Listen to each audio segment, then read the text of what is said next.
ያከብሯታል ሰንበትን።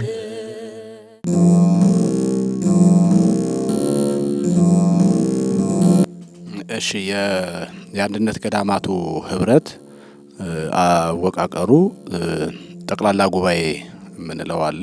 የጠቅላላ ጉባኤ ማለት በአንድነት የሚኖሩ ገዳማት የነሱ አበምኔቶች እንደገና ደግሞ መጋቢም ሊሆኑ ይችላሉ ተወካዮች የሚገኙበት ቢያንስ ከአንድ ገዳም 3 ሰው የሚገኝበት ጉባኤ ነው ከየገዳማቱ እና ይሄ ጠቅላላ ጉባኤ ብለን የምንጠራው ነው። እሱ የበላይ ነው።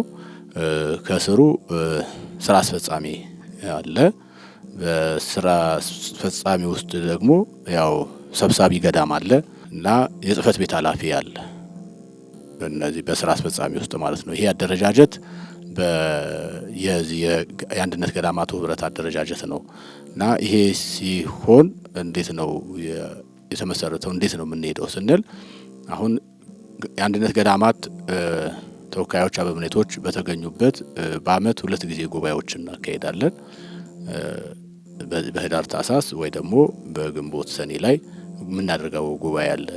ይሄም ትውፊታዊ በሆነው መንገድ ከስርዓተ ጳኩሚስ በመነሳት የሚደረግ ጉባኤ ነው። ይሄ ጉባኤ የሚደረገው እጣ በደረሰው ገዳም ላይ ነው።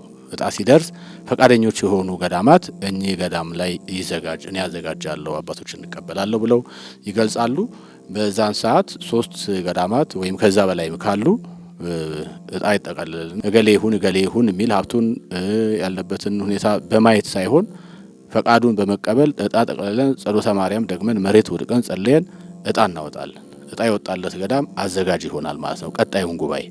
በዚህ ላይ ነው እንግዲህ አሁን ስራ አስፈጻሚ ኮሚቴ የስራ አስፈጻሚም የተመረጠበት የጽህፈት ቤት ኃላፊም የተመረጠው የሰብሳቢውም ሁሉም ነገር የተመረጠው በእንደዚህ ምልአተ ጉባኤው ባለበት ሁኔታ ነው እና ይሄ አካሄድ አለ። እነዚህ ከተመረጡ በኋላ አሁን ጽህፈት ቤት አለን። በራሱ በጠቅላይ ቤተ ክህነት አማካኝነት ፈቃድ በህብረቱ ስም ማተብ ተቀርጿል። የራሳችን ቢሮ አለን የምንሰበሰብበት ማለት ነው። በዚህ ስራዎቻችንን እናከናውናለን ማለት ነው። የጽህፈት ቤት ኃላፊው የጽህፈት ቤት ስራውን ይሰራል። እኛ ስራ አስፈጻሚዎች በሁለት ወር አንዴ እየተገናኘን በዚሁ በጽህፈት ቤታችን እንሰበሰባለን ማለት ነው እና ነገ ጉዳዮችን እንመለከታለን። በአደረጃጀት ደረጃ ይሄንን ነው የምንሰራው። አደረጃጀታችን ይሄንን ይመስላል እና ይሄ ቅድም አባታችን የገለጹት ጉባኤ ሲካሄድ ይሄን የመሰለ ትውፊቱን የጠበቀ አሰራር ላይ የምናተኩርበት ሂደት ነው ያለው። አሁን በጀታችን ከየገዳማቱ ነው የሚወጣው። በአመት አንድ ገዳም እስካሁን ባለው 10,000 ብር ያወጣል። በአመት 10,000 ብር ያወጣል። ያ 10,000 ብር ነው እንጂ ከሌላ ከማንም አካል ከማንም ግለሰብም ይሁን ተቋምም ይሁን 5 ሳንቲም አሁን ለገዳማት ህብረት ሰጥቻለሁ የሚል ሰው ካለ መጠየቅ ይችላል። እስካሁን የለም፣ በእንዲህ አይነት ደረጃ ላይ የለም እንቅስቃሴ። እያንዳንዱ አሁን ቅድም የተገለጠው ወደ ትግራይ ገዳማ ስንሄድ በዛ ቦታ ያለውን ሂደት ለማየት አባቶቻችን እንዴት ናቸው ብለን ለመሳለም ገዳማቱን ለመሳለም እነሱ ጋር አብረን ስለ ገዳማዊ ህይወት ለመነጋገር ስንሄድ እያንዳንዱ የተለየ መዋጮ ገዳማውያን አድርገን በዛ ነው ይሄድነው። ስንሄድ ለገዳማቱ የሚያስፈልገውን እንደ አቅማችን አንዳንድ ነገሮችን ሁሉ ያደረግነው መጓጓዣችንን ሁሉ የቻልነው በዚሁ በየገዳማቱ መዋጮ ነው።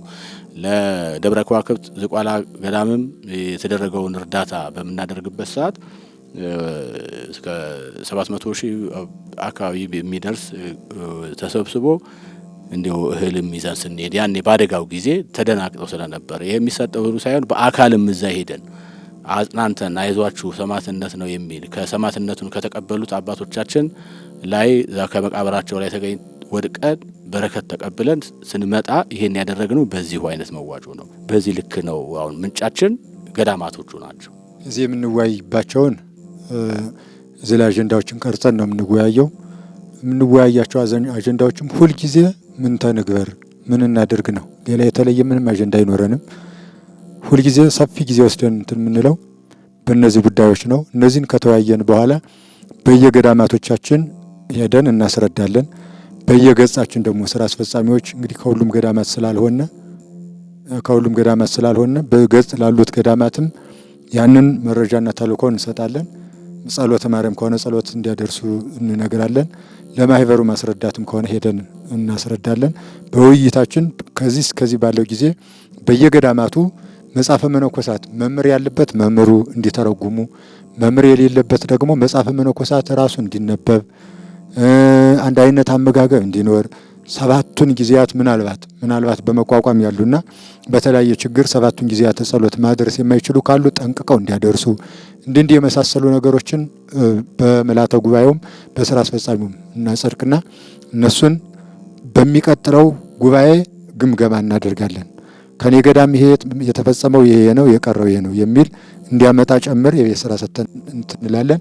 ቀጥታ እንደሄደ ለየመጣበት ገዳም ቆሞ የሰነበተውን ያስረዳል። ያ ግንዛቤ እንዲኖረው ማህበሩም ያደርጋል።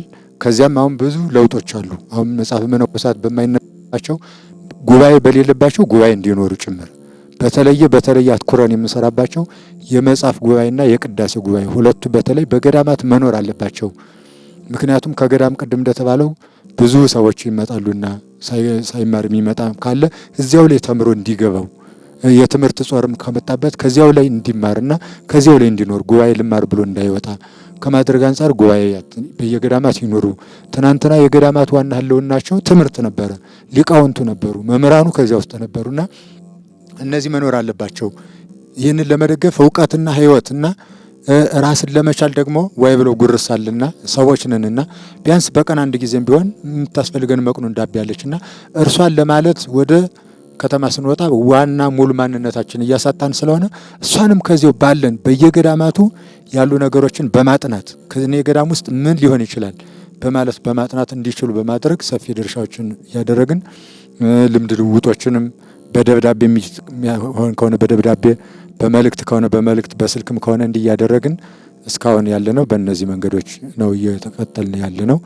ገዳማት አንድ ናቸው። አንድነታቸውን የምንረዳው በምንድን ነው ቢባል የየገዳማቱ መነኮሳቶች ከአንዱ ገዳም ሄደው አንዱ ገዳም ይገባሉ።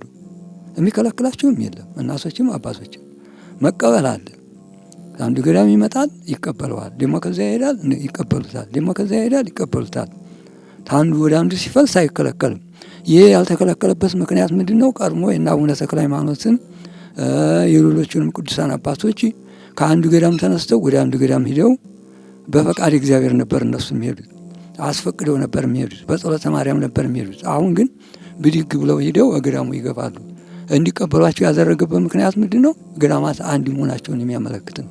አርዲቶቹ ይገናኛሉ፣ ከአንዱ ወደ አንዱ የሚሉት ይገናኛሉ። በአስተዳደራዊ ግን በመዋቅራዊ ግን በአመምኔቶች በመምኔቶች በመጋቢ በሊቀረድ በገበዝ በጸሐፊ ተብሎ ወይም በገዳም በሚኖር በቤተ ምርፋቆች በአባላቶች በኮሚቴዎች ግንኙነት የለም።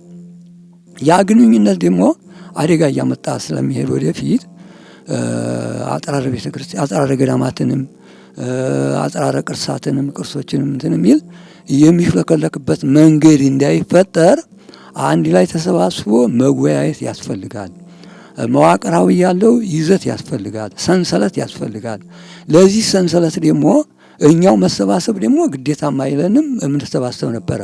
ለዚህ ደግሞ ቅዱስ ሲኖዶስ የቤተ ክርስቲያናችን መሰረት ዋናው ስለሆነ ቅዱስ ሲኖዶስ አውቆት በመዋቅር ተደራጅተን ተነሱም ሐሳብም መመሪያም አባታዊ ምክርም አባታዊ ተግሳጽም ተቀብለን አንድ ሆነን ገዳማትን አንድ አድርገን ወደ የሚባለው ደረጃ ማለትም ወደ ቅድስና ወደ ተጋድሎ ራሱን ወደ መቻሉ እንዲንደርስ በማለት ነው። ለምን ቢባል በልመና የወጡት በልመና በዛው እየቀሩ በዛው የከተማ ልምድ እየያዛቸው የሚቀሩ አሉ። ይሄ ሂደት ደግሞ አሁን ላይ ብዙ ተሞክሮች እየመጡ ነው።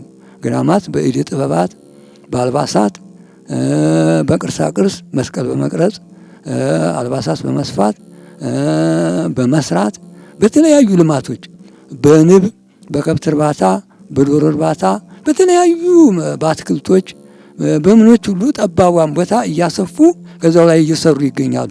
ያ የሚሰሩት ስራ ደግሞ እየሰፋና እያደገ እንዲሄድ ራሳቸውን እንዲችሉ ከተረጅነት ነፃ ሆነው ቅድስና ሕይወታቸውን ይዘው በተጋድሎ ፍጻሜ ዘመናቸውን እንዲያደርሱ ለማድረግ እገዛ እንዲያደርግ ነው መሰባሰባችን ማለት እንጂ አርዲቶች እስካሁንም ድረስ ከአንዱ ገዳም ወደ አንዱ ገዳም ይላሉ። ማንም የበላይ አካልም አልከለከለም። እኛም አንድነት ስላለን የቅዱሳን ቦታ ነው እያልን እንቀበላለን። ግን ይሄ ግልጻዊ ያልሆነ ነገር ስለሆነ ግልጽ በሆነ መልኩ ህብረት ተብሎ ለማህበሩ ሰለስቱ ወክሌቱ ህብረት መንፈስ ቅዱስ ሰናየ የሐዋርያትም ህብረት ስለነበረ ሲንገናኝ ከአንዱ ወደ አንዱ ያለ ነው በማለት ያንን ዓላማ በመያዝ ነው እንጂ አዲስ ነገርም አላመጣንም። ወደፊትም ያለን ዓላማው ይሄ ነው። ገዳማትን አንድ ለአንድ ተስፋ ሰጪዎች ለማድረግ አሁን በጥርጥር ነው። ምእመናንም ራሱ ሰጥተው እየተጠራጠሩ ነው ያሉት። ለምን ቢባል አጽንዖ ባት የለንም፣ ከአንዱ ወደ አንዱ እንላለን፣ በዛ እንላለን። በነገራችን ላይ የኢትዮጵያ ኦርቶዶክስ ተዋሕዶ ቤተክርስቲያን ገዳማት ተስፋ አላቸው። ወደፊት በስራቸውም ተስፋ አላቸው፣ በቅድስናቸውም ተስፋ አላቸው። እንደምን ቢባል ይህንን ሁሉ ጉዞ ከ1966 ጀምሮ እስካሁን ድረስ ብንቆጥረው ወደ 52 ዓመት ይሆናል።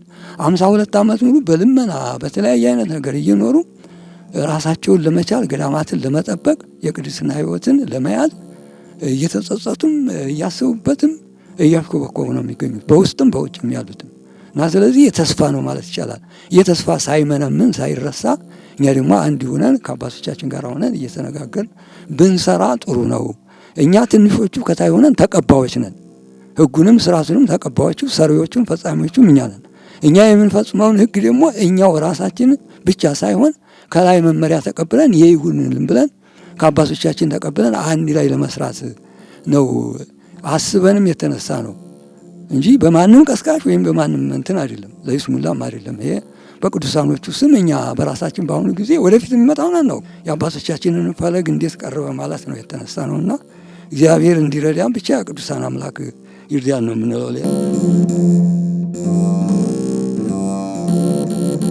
ገዳማቶቻችን ራሳቸውን እንዲችሉ ከልመና እንዲወጡ እንደ ገዳማቱ ነባራዊ ሁኔታ በአካባቢያቸው ምን ሀብት አላቸው፣ በየትኛው ሊጠቀሙ ይችላሉ የሚለውን ሰውን ወይም መናንያኑን በመንፈሳዊና በቁሳዊ ሕይወታቸው እንዲጠነክሩ ማድረግ ነው።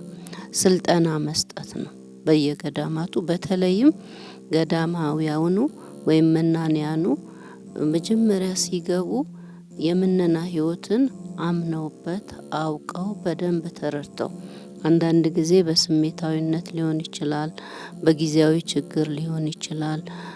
አንዳንድ እንደው ዝም ብሎ ገዳም ገብቼ ብኖር ይሻለኛል ብለው ወደ ገዳም ሄደው ሲኖሩ ፈተናው ሲከብዳቸው ጥለው የሚወጡ እነዚህን ሁሉ ለማስቀረት በትክክለኛው ገዳማዊ ሕይወት ግንዛቤው ኖሯቸው በጥሩ ሁኔታ ሰልጥነው ያንን ስልጠና ደግሞ የገዳማቱ ህብረት በየሚያስፈልገው ቦታ በአመት 2 ጊዜም ሊሆን ይችላል፣ 3 ጊዜም ሊሆን ይችላል ለመናንያኑ ስልጠና በመስጠት መጀመሪያ ሕይወትን መለወጥ ነው።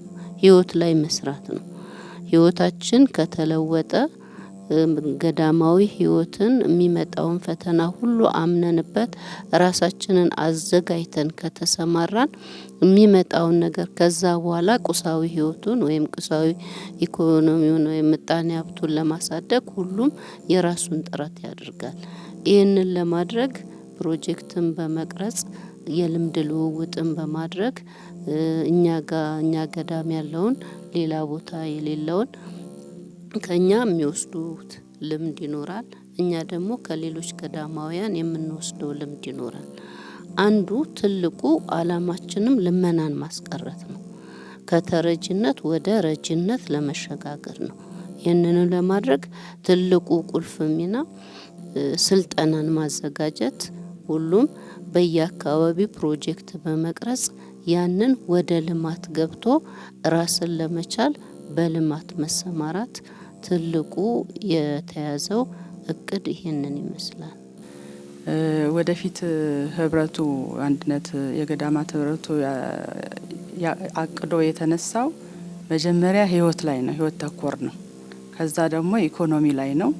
እስካሁን ያው ህብረቱ ብዙ ፈተናዎችን ተቋቁሞ ነው እዚህ የደረሰው። አንደኛ ሀገራዊ ሁኔታ፣ ሁለተኛ የቦታው የገዳማቱ የየቦታው ርቀት፣ ይሄን ሁሉ ተቋቁሞ ይሄ መሰረታዊ የሆነ ነገር እንዲህ የምንታይ ነገር ባይሰራም መጀመሪያ ህይወቱ ላይ ነው። ከዛ ቀጥሎ ደግሞ ወደፊት ህይወቱን ካስተካከልን በኋላ ሌላ የኢኮኖሚ ሁኔታ ሌሎች አጎራባች የአያት ቤተክርስቲያናት ለምሳሌ እና አርመንን ሌሎችን ጠርተናቸዋል። እነሱ እንደነሱ አይነት ገዳም ለመፍጠር ነው አላማው ዋናው። መጀመሪያ ይሄ መሀል ላይ ሰንሰለቱ የላላውን ማጥበቅ ነው እና ከዛ በኋላ አሁን ያሉ ለምሳሌ ሰበታ ቤተ ደናግል እና ሀይቅ እስጢፋኖስ ላይ ያሉ እነ ምሁር ገዳም ላይ ያሉ ብዙ የልማት ስራዎች አሉ። ለምሳሌ ምሁር ላይ ስዕል አለ፣ ስዕላት ይሳላሉ። አንድ ይሄ ሁለተኛ ሀይቅ እስጢፋኖስ ላይ የሽመና ስራ አለ። ይሄንን ዘመናዊ አድርጎ ትልቅ ደረጃ ለማድረስ ይሄ ንዋየ ቅድሳቱን በየቦታው የሚመረቱትን ስርዓቱን ጠብቆ እንዲሄድ የማድረግ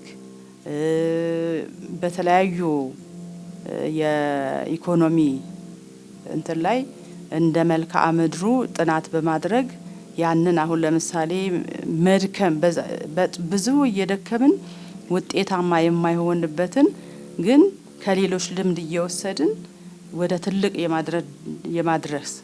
የማድረስ እንትን ነው አላማው ማለት ነው የህብረቱ እና ከተረጂነት ወደ ረጂነት አሁንም እየረዱ ያሉ ገዳማቶች አሉ። ተርፏቸው ሳይሆን እንትኑን በመከተል አላማችንን በመከተል ማለት ነውና ይሄንን የማሳደግ ነው ወደፊት የማሳደግ ነው። እስካሁን ምን ሰርቷል ለሚለው መሰረት እየጣለ ነው። አሁን የተበተነውን ለመሰብሰብ በውስጡ በዚህ በተግዳሮቶቹ ውስጥ ብዙ ስራ ሰርቷል። ከራስ ከሚያገኘው ገቢ ያንን ለሌሎች ማትረፍ ማለት ይሄ አንድ መሰረት ነው እና ወደፊት ህብረቱ የሚያስበው ማንኛውም ገዳም ከልመና ተላቆ በፋብሪካም ደረጃ ሆነ በኢንዱስትሪ ደረጃ ማድረግ ያለበትን ለማድረግ ነው እንግዲህ አላማውና ምን ሰራ ለሚለው መሰረት እየጣለ ነው ብዬ ነው ማስበው። ወደ ህብረት ገዳማቱ ለመግባት መስፈርት አለን። ያስቀመጥነው መስፈርት ምንድነው? በስርዓተ አበው የሚመራ በአንድ ፋጋ የሚመገብ በገዳማዊ ህይወት ብቻ የሚመራ ሌላ በኮሚቴ የሚመራ ወይም ደግሞ አሁን ገዳም በስም ገዳም ብዙ ገዳማት ስላሉ የህብረቱ ገዳማት የሚያካትተው በአንዲት ስርዓተ አበውና በአንዲት ድርጎ የሚስተዳደሩትን ብቻ ነው። ለምሳሌ በሰበካ ጉባኤ አስተዳደር የሚመራ ከሆነ ህብረት ገዳማቱን አያካትትም። በዛ ውስጥ ደግሞ ባላባት የሚባል አለ። ባላባት ምንድነው? ብቻ በቅርብ ሰው ወይም ደግሞ እዚያ ተጠሪ የኛ ነው ብሎ የራሴ ነው ብሎ በሚዘውር ካለ ምናልባት በዚያ መንገድ የሚተዳደሩ ከሆነ እንደዚያ አይሆንም። አላማው ህብረት ገዳማቱ ወደ አንድ ማምጣት ስለሆነ በዚህ ስርዓት ቢያንስ ማህበር ያለው ህብረት ያለው ነው። ይህንን እንግዲህ ሲጀምሩ ወሰኑ ገዳማት ጀመሩት። ያንን በየጊዜው እየነገርን በየጊዜው እያስረዳን አሁን ብዙ ገዳማት ተካተዋል። ምናልባትም እንደው የቀሩ ካሉ ወይ ሰምተው በራሳቸው ካልሆነ በቀር በተለያየ ሁኔታ በየገጻችን ሁሉ መረጃውን ሰጥተናል። ምናልባትም ደግሞ ከርቀት ከምንም ያልሰሙ ካሉ አሁንም ቢሆን ይህንን ስርዓት የጠበቁ ምንድነው ሲገቡ በማህበር ቀርቦ በቃለ ጉባኤ አጸድቀው ተፈራርመው በአስተዳደር ጸድቆ በእምነቱ ፊርማ የጸደቀ ፊርማ ይዘው በጽሕፈት ቤት በኩል ወደ ህብረት ይገባሉ። ይህንን የምንለው ህብረቱ ከተመሰረተለት ዓላማ ውጭ እንዳይሆን ከማድረግ አንጻር ነው እና ምናልባት አሁንም ያልሰሙ ካሉና እንደው እኛም አድርሰናል ብለን መረጃው ያልደረሳቸው ካሉ አሁንም ቢሆን እነዚህን ያሟላ ክፍት ነው። ከዚያ ውጭ ባለው ግን ዙሪያውን ያሉት አብዛኞቹ እነዚህን የሚጠብቁት ገዳማት በተወሰነ መንገድ ተካተዋል ብለን እናስባለን። ምንድነው 1 2 3 ነገሮች የዘነጓቸው አሉ። ቅድም ስለ መዋቅር ስለ አሰራር ስናወራ ይሄ የኛን የተናገር ነው። እንደ ጠቅላላ ስንመለከት ግን አሁን ቅዱስ ሲኖዶስ በሰጠን መተዳደሪያ ደንብ ላይ ተጠሪነታችን ለጠቅላይ ቤተ ክህነት መንበረ ፓትርያርክ ጠቅላይ ቤተ ክህነት ነው ያለው። ይሄ አለ። ከዛ ጠቅላይ ቤተ ክህነት አለ። ከዛ ቅዱስ ሲኖዶስ አለ። ይሄ የተዘነጋ ስለመሰለኝ ነው። ይሄ መተዳደሪያ ደንብ ግን አሁን በብፁዓን አባቶች ባደረጉት በርክበ ካህናት በግንቦቱ ላይ ይታይ የሚል አስተያየት ቀርቧል። ይሄንን እናውቃለን። እንግዲህ ይሄን ስናስብ እኛ ምንድነው አስቀድሞ የኛ መተዳደሪያ ደንባችንን ስናቀርብ ያቀረብንበት መንገድ ምንድነው ተጠሪነቱ ለቅዱስ ሲኖዶስ እንዲሆን ነበር። ይሄ ህብረት እንዳለ ቀጥታ ለቅዱስ ሲኖዶስ እንዲሆን ነበረ። ይሄም ካለው ከቤተ ክርስቲያን ህገ ቤተ ክርስቲያን በመነሳት ነው ይሄን ያደረግነው። ቃለ ዓዋዲው ምን ይላል? እያንዳንዱ ገዳም ተጠሪነቱ ለሀገረ ስብከቱ ሊቀ ጳጳስ ነው ይላል። የእያንዳንዱ የሀገረ ስብከት ሊቀ ጳጳስ ደግሞ ስብስብ ቅዱስ ሲኖዶስ ነው። አሁን አንድ ገዳም ለሊቀ ጳጳስ ተጠሪ ነው። የሊቀ ጳጳሱ ደግሞ የዛ ገዳም ተጠሪው ሊቀ ጳጳስ የሚሰበሰበው በቅዱስ ሲኖዶስ ነው። እነዚህ ላይ ገዳማቱ ደግሞ ተሰብስበው ሲመጡ ተጠሪነታቸው ለቅዱስ ሲኖዶስ ይሁን ብለን ያቀረብ ነው። እንደ ይሄን መሰረት ባደረገን ሀገረ ስብከት ላይ ገዳማት ክፍል የሚባል አለ። የገዳማት ዋና ክፍል የሚባል አለ። ሲወርድ እዚህ መምሪያ የምንለው በጠቅላይ ቤተ ክህነት ደረጃ ላይ ሀገረ ስብከት ላይ መምሪያ ተብሎ ይቀመጣል። መምሪያው እዛ እያለ ግን ገዳማቱ ተጠሪነታቸው ማለት ክፍሉ እዛ እያለ ዋና ክፍሉ እዛ እያለ ገዳማቱ ተጠሪነታቸው ለክፍሉ አይደለም፣ ለክፍሉ የሀገረ ስብከቱ ክፍል አይደለም። ቀጥታ ለብፁዕ ሊቀ ጳጳሱ ነው ተጠሪነታቸው። ይሄን መሰረት አድርገን ነበር እኛ ቀርጸን ያቀረብነው እና ይሄ ደግሞ ቀደም እንዳልኩት ነው። ሁሉም በዚህ ለዚህም አሁን ስንመጣ ተሰብስበንም ስንመጣ እዚህ ገዳማት መምሪያም ቢኖርም ተጠሪነታችን መሆን ያለበት አሁንም ብፁዓን ሊቃነ ጳጳሳት ባሉበት ለቅዱስ ሲኖዶስ ነው የሚል እምነት አለን። ስርዓቱንም ጠብቀን ነው እኛ ይሄን ስናስብ ይሄን ነበር ያቀረብነው። ግን ደንቡ በሚጸድቅበት ሰዓት ለምን እንደሆነ አናውቅም፣ ተጠሪነቱ ለገዳማት መምሪያ ተብሏል። እኛ ተጠሪነታችን ለቅዱስ ሲኖዶስ ሆነ ማለት የጎንዮሽ ስራዎችን ከቴክኒካል የሆኑ ስራዎችን ከገዳማት መምሪያው ጋር አንሰራም ማለት አይደለም። ሀገረ ስብከት ላይ ለሊቀ ጳጳሱ ተጠሪ ሆነ ገዳም ወይ አበምኔት ከገዳማት ክፍሉ ጋር ይሰራል ሀገረ ስብከት ላይ። ልክ እንደዛው አሁንም ለብፁዓን አባቶች ተጠሪነታችን እዛ ላይ ሲሆን ምንድነው የሚሆነው? ቴክኒካል የሆኑ ነገሮችን ህብረቱ ከገዳማት ክፍሉ ጋር ይሰራል። ይሄ ነው የሚሆነው እና ሕገ ቤተ ክርስቲያን አንቀጽ 17 ላይም ራሱ አሁን ተጠሪነታቸው ለቅዱስ ሲኖዶስ የሆኑ አካላት ይልና እንደ ሊቃውንት ጉባኤን ያነሳል። እንደገና ደግሞ ህጻናትና ቤተሰብ ጉዳይ ድርጅትን ያነሳል በዚህ ደረጃ ላይ ማለት እና አሁን የህጻናትና ቤተሰብ ጉዳይ ድርጅት ቀጥታ ተጠሪነቱ ለቅዱስ ሲኖዶስ ነው። አሁን ገዳማቱ ደግሞ ተሰብስበው ያሉበት የገዳማት ህብረት ደግሞ ልክ እንደ ሊቃውንት ጉባኤ ተጠሪነቱ መሆን ያለበት ለቅዱስ ሲኖዶስ ነው። ያንንም ስንመለከት ሕገ ቤተ ክርስቲያን ራሱ ስንመለከት ይሄ አለ። ቤተ ክርስቲያንም ደግሞ የቆመችው በእነዚህ በሁለት ፒላሮች አይማድ ነው። በእውቀቱ በሊቃውንቱና በቅዱሳኑ ነው የቆመችው። ቅድስት ኦርቶዶክሳዊት ቤተ ክርስቲያን ከቅድስና የተለየ ሊቅነት የላትም። እንደገናም ደግሞ ከሊቅነት የተለየ ቅድስናም የላትም። እነ ቅዱስ ዮሐንስ አፈወርቅ እነ ቅዱስ ባስልዮስ ሌሎቹንም ቅዱሳን ስንመለከታቸው የገዳም ሰዎች ናቸው፣ ገዳማውያን ናቸው።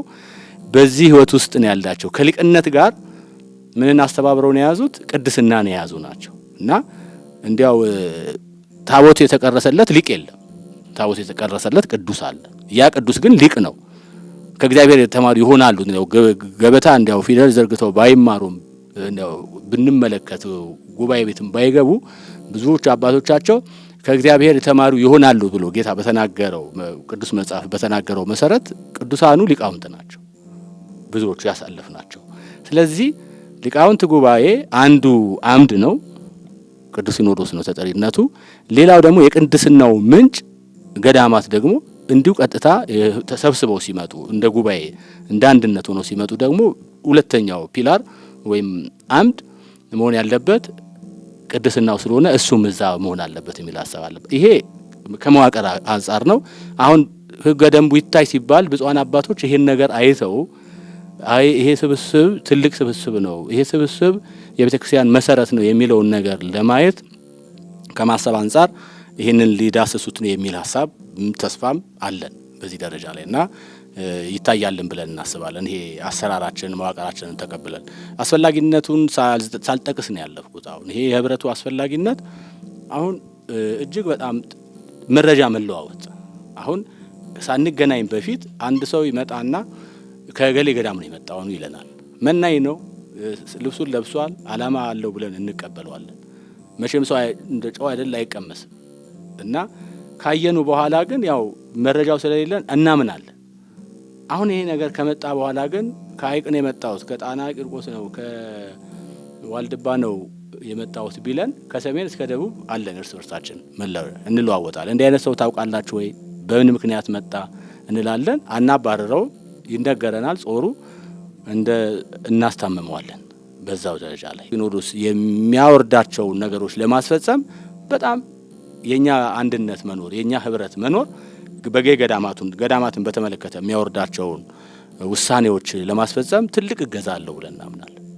ለምሳሌ 2010 ገዳማት የሚተዳደሩበት ደንብ ወጥቷል በቅዱስ ሲኖዶስ ጸድቆ። ምን ያህሉ ገዳም ይሄን ያውቃል? አሁን የየራሳቸው እንዳለ ሆኖ እንደተጠበቀ ሆኖ የወረደ አለ። አሁን ይሄ ስንቶቻችን እናውቀዋለን?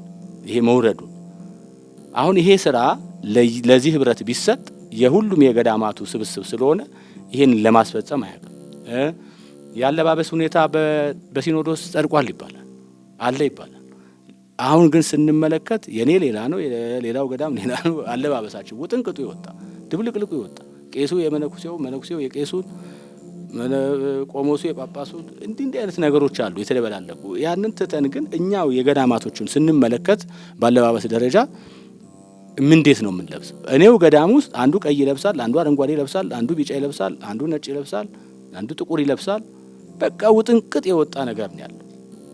ግን ሲኖዶስ ይሄንን ነገር አውጥቷል፣ እንሰማለን። አለባበስን በተመለከተ ቀደም ሲል የወጣ ህግ አለ። ይሄ ተፈጻሚነት አላገኘውም። ይሄ ህብረት መኖሩ የዚህ ህብረት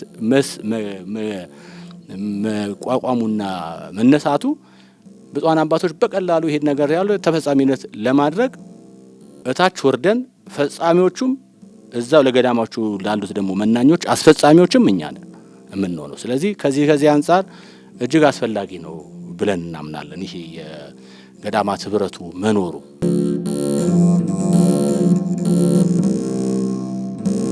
እሺ እንግዲህ ይሄ ህብረቱ እንዲጠናከር ከቅዱስ አባታችን ጀምሮ ያሉት ብፁዓን ሊቃነ ጳጳሳት ከፍተኛ እርዳታ አድርገውልናል።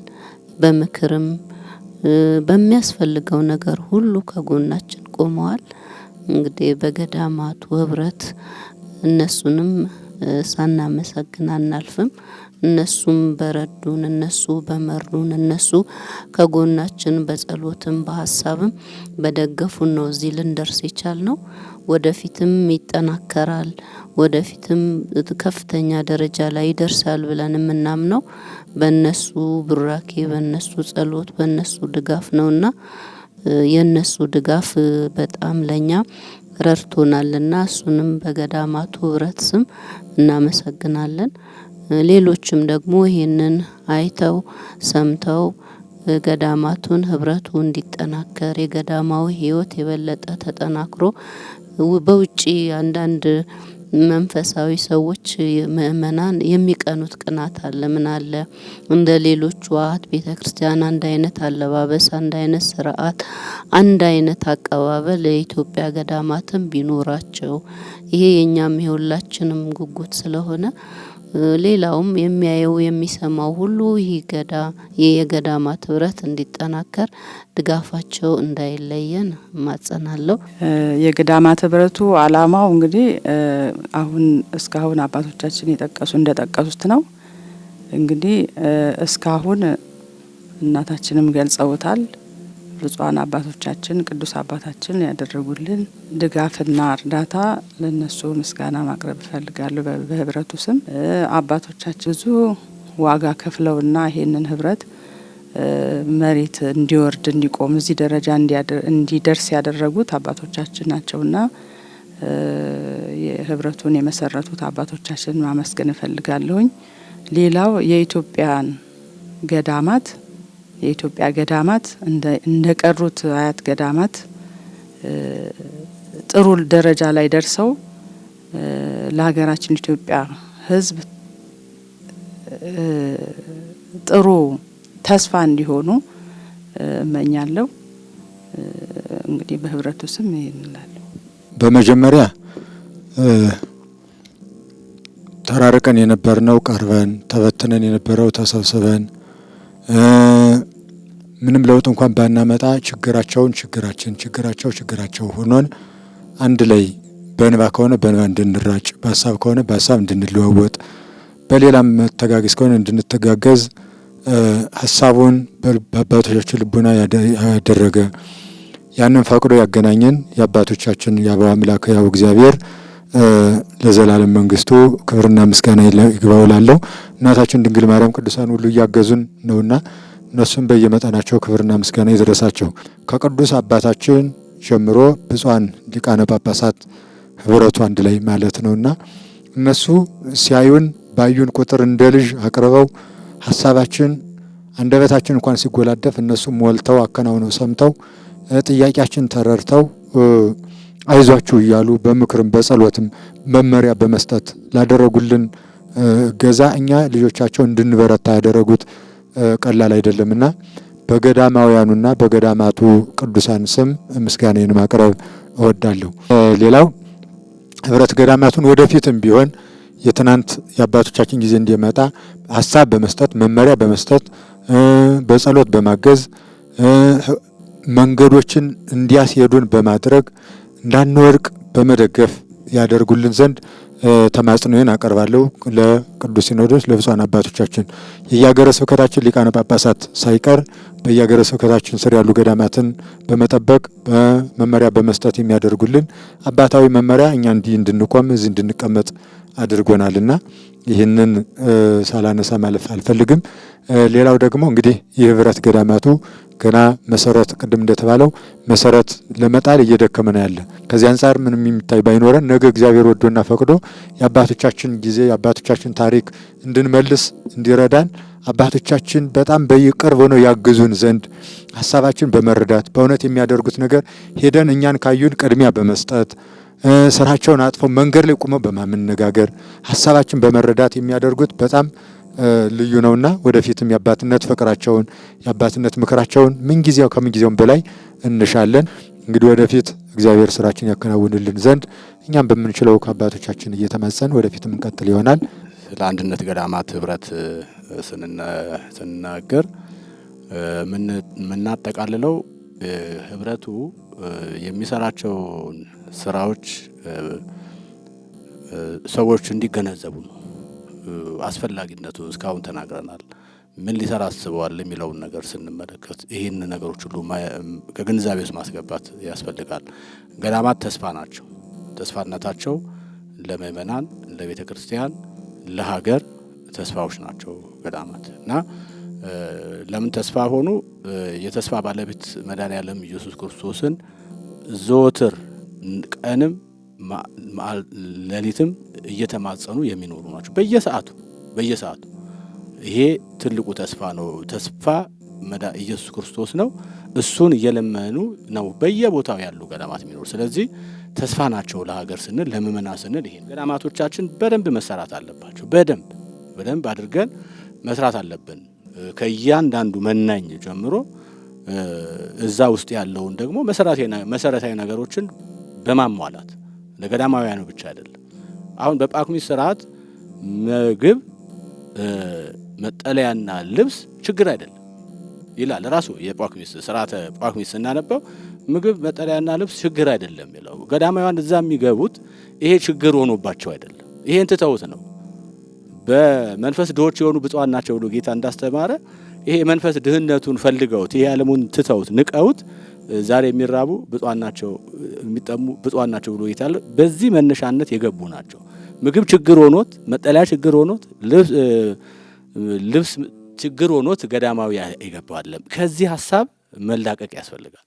በገዳም በጳኩሚስ ስርዓት የፈቃድ ድህነት የምንለው መንኖ ጥሪት የምንለው ነገር አለ። መንኖ ጥሪት እና እንደገና ደግሞ ተግባረድ የምንላቸው ነገሮች አሉ። ተግባረድ ሰርቶ ሀብት ማበልጸግ ነው፣ ገንዘብ ማግኘት ነው።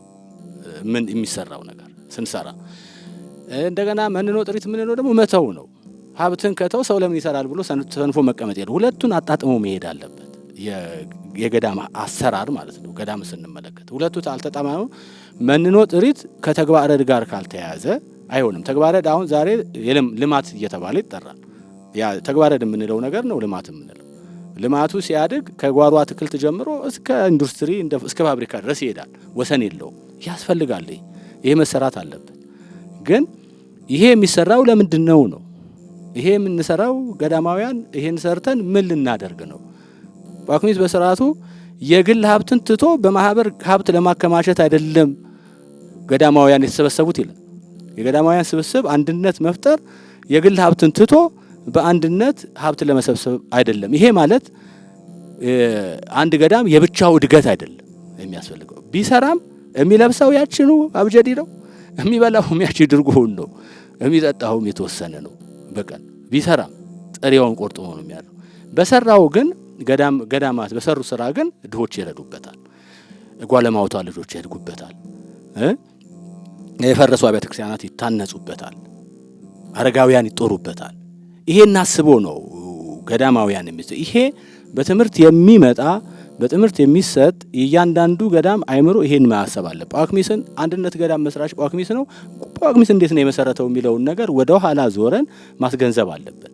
በጣም ትልቅ ፋብሪካ ሊኖራቸው ይገባል ገዳማት እናምናለን። ሰርተው ግን የግል ሀብት ወይም የግል ድሎት ምቾትን ለመፍጠር አይደለም ይሄ መሆን ያለበት። ካልተሰራ ይሄ ጭንቅላት ግን ሁልጊዜ የግል ሀብትን ማሰብ ነው በቃ። ወይም ደግሞ አንዱ ገዳም ልቆ ብቻውን እንዲወጣ አይደለም፣ እንዲህ አይደለም። ልጆችን መሰብሰብ አለ፣ የተበተኑትን መሰብሰብ አለባቸው ገዳማት።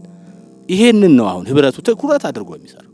ማካፈልን መልመድ በገዳም ህግ በጳኩሚስ ስርዓት ማካፈል በጎነት አይደለም፣ ከድሆችን መርዳት በጎነት አይደለም፣ ግዴታ ነው። ካለው ማካፈል ግዴታ ነው፣ እንደ ትሩፋት የሚታይ ነገር አይደለም። ጳኩሚስን ስርዓተ ጳኩሚስን በትክክል ስናነብ የአንድነት ገዳማት ዓላማ ይገባናል። ስለዚህ አብሮ መመገብ፣ አብሮ መጠጣት፣ የገዳም ህይወት የአንድነት ገዳም ህይወት አብሮ መስራት፣ አብሮ መጸለይ፣ አብሮ መመገብ፣ አብሮ ቃለ እግዚአብሔር መስማት ነው። አንድነት በጋራ መማር፣ በጋራ መስራት፣ በጋራ መጸለይ፣ በጋራ መመገብ ነው አንድነት የምንለው። ይሄን አንድነት በየገዳማት ውስጥ መብጣት አለ። እኔ የምለብሰው ሌላ፣ እኔ የሚይዘው ስልክ ሌላ፣ እዛ ሌላ የሚያደርገው ጫማ ሌላ፣ እኔ የማደርገው ጫማ፣ ይሄ ሁሉ ብዙ ስራ ነው ህብረቱ የሚሰራው። ገና ወደ ከተማ ለመግባት አይደለም፣ ገና አይደለም። እዛው ገዳማቶቻችን ውስጥ የምንሰራቸው ብዙ ስራዎች አሉ። ያ ሲስተካከል በእኛ ምክንያት በእኛ አስተዳደር ጉድለት፣ በእኛ አያያዝ ጉድለት የወጡ መናኞች አሉ። በየገዳማቱ አበምኔት በአስተዳደር በሊቀ ረድ እንዲህ ይወጡ አሉ መነኮሳት አሉ። ይሄን ገዳሙ ምቹ ከሆነ ገዳሙ የምግብ ችግር ከሌለበት ስራ ካመቻቸ ሰርቶ ማደር ከቻለ ሰርቶ ለራሱ ሊበላ ትርፍ ነገር ሊበላ የሚረዳ ከሆነ አይምሮ ይጠግባል፣ ሰው ህሊናው ይጠግባል።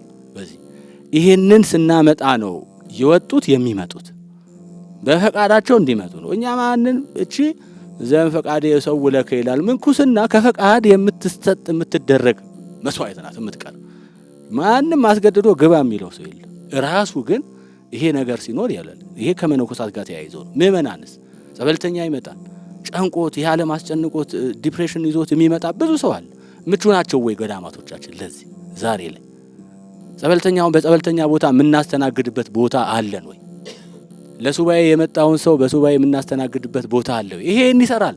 ይሄ ህብረት እቅዱ ይሄ ነው ትልቁ እቅድ። አሁን ዓለም ያናወዘችውን ዓለም እረፍት ያሳጣችው ሰው መጥቶ የሚያርፍበት እንዳቅሙ ከቻለ መሬት የሚያጠፉ አቅም ካለ በደረጃው እንደ ውጭ ሀገር እኮ አሁን በማንነት ጥያቄ የባዘኑ ኢትዮጵያውያን አሉ። በውጭው ዓለም ማንነታቸው ይጠፋሉ ልጆች የኢትዮጵያን በመልክነቷ በኢትዮጵያዊነቷ ማየት ያቃታቸዋል። እዛ በውጭ ሀገር ተወልደው ኢትዮጵያውያን ሆነው የሌላ ሀገር ዜጎች የሆኑ ሲቲዝን የሆኑ ሰዎች አሉ አይደለ? እነዚህ ልጆቻቸው እንዲመጡ ይፈልጋሉ። በውጭው ዓለም ያለው አስተምሮ መስመር ለቋል። ስለዚህ እግዚአብሔርን መፍራት፣ እግዚአብሔርን ማወቅ፣ ከእግዚአብሔር ጋር ምን ሃይማኖት እንዲኖራቸው ይፈልጋሉ ወላጆቻቸው። ለዚህ ገዳማቱ መቹ መሆን አለባቸው።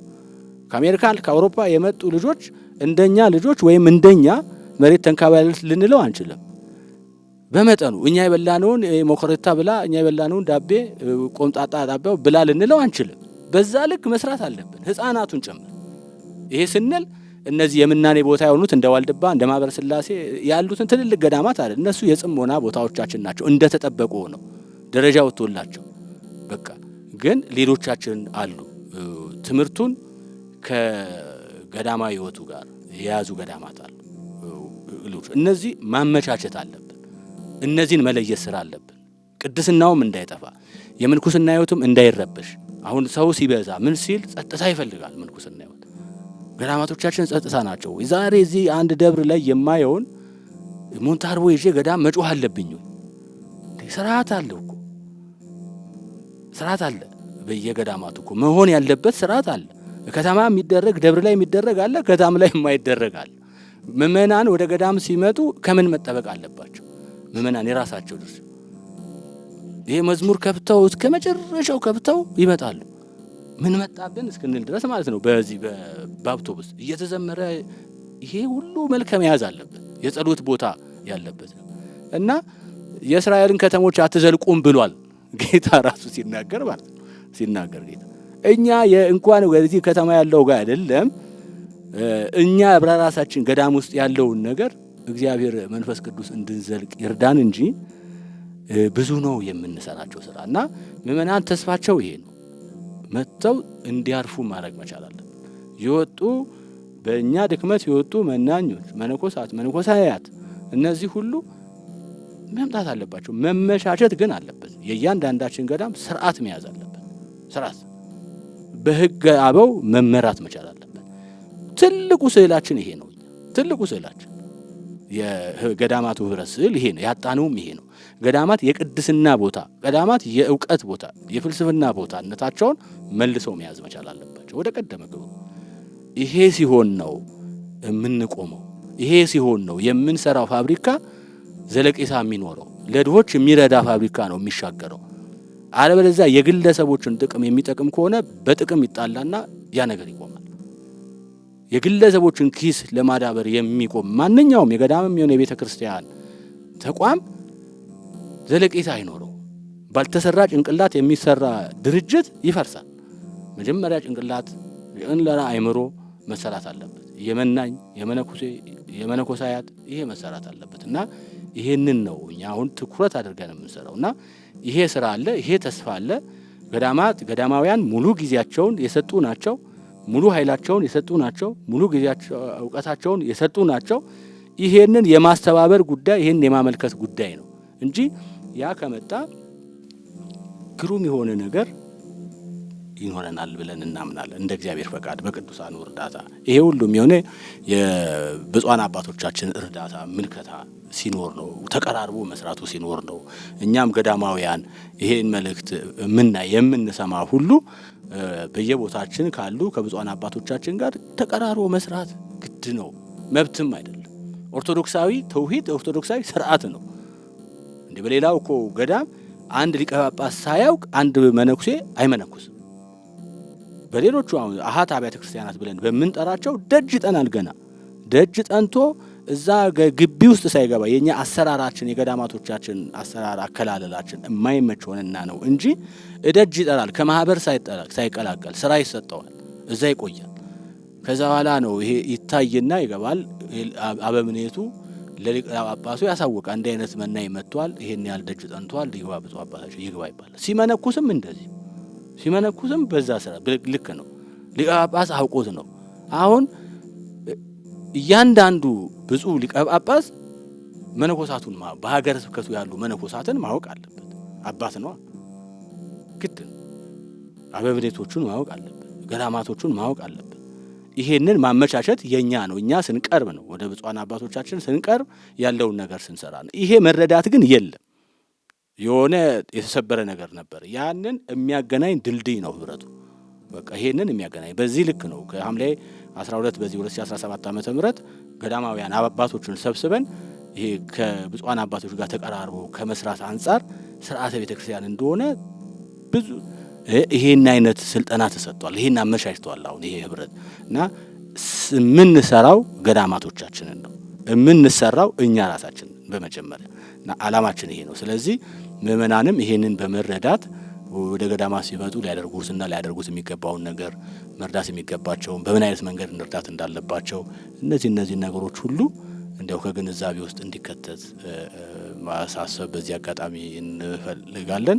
ይህንንም የቤተ ክርስቲያናችንን የመገናኛ ብዙኃን በዚህ መልክ እንድንቀርብ ሁኔታዎችን ስላመቻቸ ጠርቶ ስለጠየቀን ይህን ሁኔታዎች ስላቀረበልን ልባዊ ምስጋናችን እናቀርባለን እና ተባብረን ተጋግዘን ቤተክርስቲያናችንን ገዳማቱን የቅድስናውን ሕይወት ወደ ቦታው እንድንመልስ የአምላካችን ቅዱስ ፈቃድ ይሁን። አመሰግናለሁ። እግዚአብሔር የተመሰገነ ይሁን። እንደተባለው መንፈሳዊ ሕይወት ማጠንከር ነው ዋናው ዓላማ። ጌታችንም እንደተናገረው አንትሙሰ መቅድመ ህቱ መንግስቶ ጽድቆ፣ እናንተ አስቀድማችሁ መንግስተ ሰማያትን ፈልጉ ወዝንቱ ሰይፍ ይሰከክሙ ብሏል። እኛ አስቀድመን መንፈሳዊ ጥንካሬ እንዲኖረን ዝለታችን ወደ ጥንካሬ እንዲመጣ ነው እያሰብን ያለ ነው። ለዚህ እግዚአብሔር ይርዳን፣ የቅዱሳን አምላክ አይለየን። ይህንን የሚያዩ ወገኖቻችን ሁሉ እኛ እሳቢያችን በመንፈሳዊ ቅናት ያው መንፈሳዊ ነገር እንዲመጣና መንፈሳዊ ነገር እንዲያዝ ነው። አሁን እንደተባለው መነቃቀፉ ይሄ ነው ማለቱ ጥቅም አይሰጠንም። ጥቅማችን ግን ጉለቶችን እያስተካከሉ መሙላት ነው። ጉለቶችን እያስተካከሉ መሙላት ኦርቶዶክሳዊ ስርዓትም ባህልም ነው። ያልባለዚያ ግን ዝም ብለን እየተነቃቀፍን የምንሄድ ለጥላት ሰፊ በር እየከፈትን ጎዳናውን እያሳመርንለት እንሄዳለን እንጂ የሚጠቅመን ነገር የለምና ይሄ መነኮሳትኛ የራሳችንን ጉለት ለማስተካከል ስለሆነ አባቶቻችን አልፈዋል፣ በበረከት አሉ። አጽማቸው ከዛ አልፏል። ታሪካቸው አለ፣ ገድላቸው አለ፣ ሂደታቸው አለ። ግን ላዩ ላይ የምንኖረው ሚዛኑ እንዳይጠፋ ጠብቀን እኛም ደግሞ የሚዛኑ ተንጠልጣዮች መሆን አለብን የሚለው እሳቤ ስለሆነ እግዚአብሔር ይጠብቅልን ቤተ ክርስቲያናችንን። እኛ ያው ግዳፍ አድርገን የምንነሳው ከላይ አባቶቻችንን ብፁዕ ወቅዱስ ፓትርያርካችንን፣ ብፁዓን ሊቃነ ጳጳሳትን፣ በአጠቃላይ የቅዱስ ሲኖዶስ ጽሕፈት ቤት ጠቅላይ ብፁዕ ስራ አስኪያጁን እነዚህን መቀራረብ አለብን። ተጠሪነታችን ወደዛ መሆን አለበት የምንለው ለመቀራረቡ መስመር እንዲሆን ነው። ዝም ብለን በጎን ተሆነ እዛው ጎን ለጎን እየሄድን ጉለቶቹ ላይስተካከሉ ይችላሉ የሚሉ ነገር ስለሆነ እግዚአብሔር አምላካችን በቸርነቱ ይጠብቀን፣ ሀገራችንንም ሰላም ያደርግልን፣ በበረከቱ የሚባርከን፣ የምንሰራውን ስራ ሁሉ በድንግል ማርያም አማላጅነት በእሱ ቸርነት ያስምርልን።